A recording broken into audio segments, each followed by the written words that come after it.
મારું નામ ચૌહાણ જસીબેન દીપાબાઈ છે. હું ચંદ્રગુપ્તનું પાત્ર ભજવીશ.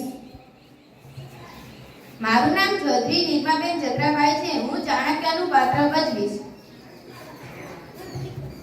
મારું નામ સુથાર મિત્તલબેન કેવળભાઈ છે. હું પ્રથમ ચોરનું પાત્ર ભજવીશ. મારું નામ પ્રજાપતિ નિકિતા લલિતકુમાર છે. હું દ્વિતીય ચોરનું પાત્ર ભજવીશ. મારું નામ પ્રજાપતિ ચેતનાબેન પ્રવીણભાઈ છે. હું તૃતીય ચોરનું પાત્ર ભજવીશ. મારું નામ સુધા ડિમ્પલબેન પદ્માભાઈ છે. મિત્રો, આજે આપણે પ્રેરણા દીપવ ચાણક્ય એટલે કે પ્રેરણાનો દીવો ચાણક્ય પાઠનું નાટક કરીશું. તે પહેલા આપણે ચાણક્યના પાત્રનો પરિચય મેળવીએ. ચાણક્ય મૌર્ય વંશના પ્રથમ સમ્રાટ ચંદ્રગુપ્ત મૌર્યના ગુરુ અને મુખ્ય પ્રધાન હતા. તેઓ અધ્યાપક અને ચંદ્રગુપ્ત મૌર્યના સલાહકાર પણ હતા. તેમને ચંદ્રગુપ્ત મૌર્યને રાજા બનાવવામાં મદદરૂપ બન્યા હતા. તેમનું સાચું નામ વિષ્ણુગુપ્ત હતું, પરંતુ તેઓ જનક મુનિના પુત્ર હોવાથી તેમને ચાણક્ય કહેવામાં આવે છે. તો આજના આ નાટકમાં આપણે ચાણક્યના જીવનમાં બનેલ એક પ્રેરણાદાયક પ્રસંગને જોઈશું. આર્ય ચાણક્ય શીતકાલઃ અસ્તિ. આર્ય ચાણક્ય શિયાળાની ઠંડીનો સમય છે. જનેષુ કમલાન વિતરતુ. લોકોને ધાબળા વહેંચો. મહારાજ, ઇદાનીમ અહં કમલા મમ ગૃહ નયા પ્રભાતે વિતરતા. મહારાજ, અત્યારે હું ધાબળા મારા ઘરે લઈ જાઉં છું. સવારના વહેંચીશ. તથા કરોતુ ભવાન. ઠીક છે, તમે તેમ કરો.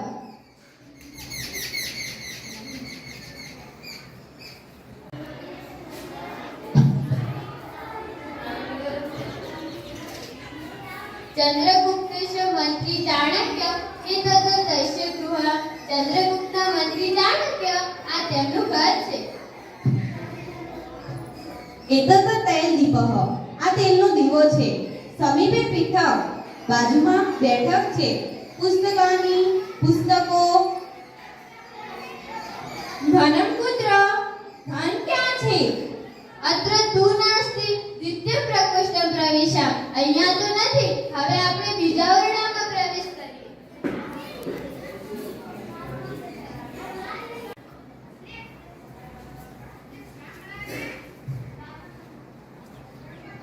આશ્ચર્ય. શૈત્યમ અધિકમ અસ્તિ. આશ્ચર્ય છે, ઠંડી ખૂબ જ છે. કમલાઃ સમીપે એવ અસ્તિ. ઘણા ધાબળાઓ નજીકમાં જ છે.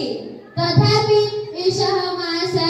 તો પણ આ મહાશય સ્વયં કંબલસ્ય ઉપયોગમ ન કરોતિ. જાતે આ ધાબળાઓનો ઉપયોગ નથી કરતા. પુનઃ અદ શયનમ કરોતિ.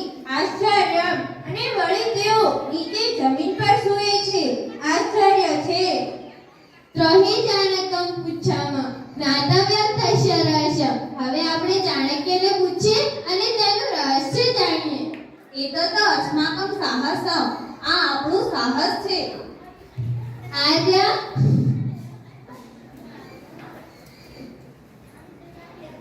વયમ ચોરાહ સ્મ. અમે ચોરો છીએ. ચોર કાર્યાર્થા.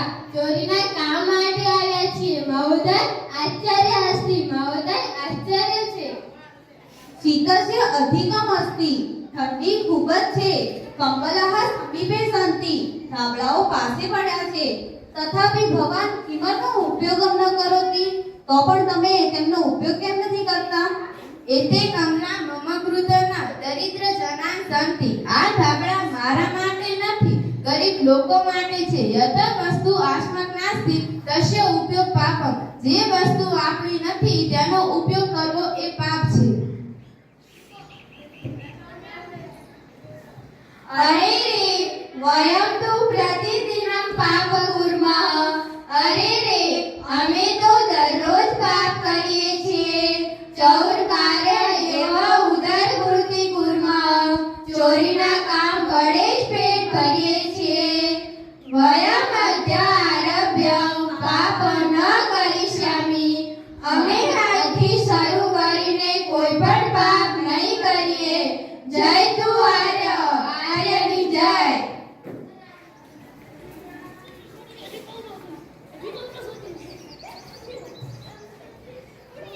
જોયું ને મિત્રો, ઠંડી ઠંડીનો સમય હોય છે, ચાણક્ય જમીન પર સૂતા હોય છે, પાસે ધાબળા પડ્યા હોય છે, છતાં પણ ચાણક્ય એ ધાબળાનો ઉપયોગ નથી કરતા, કારણ કે એ ધાબળા ગરીબો માટે હોય છે.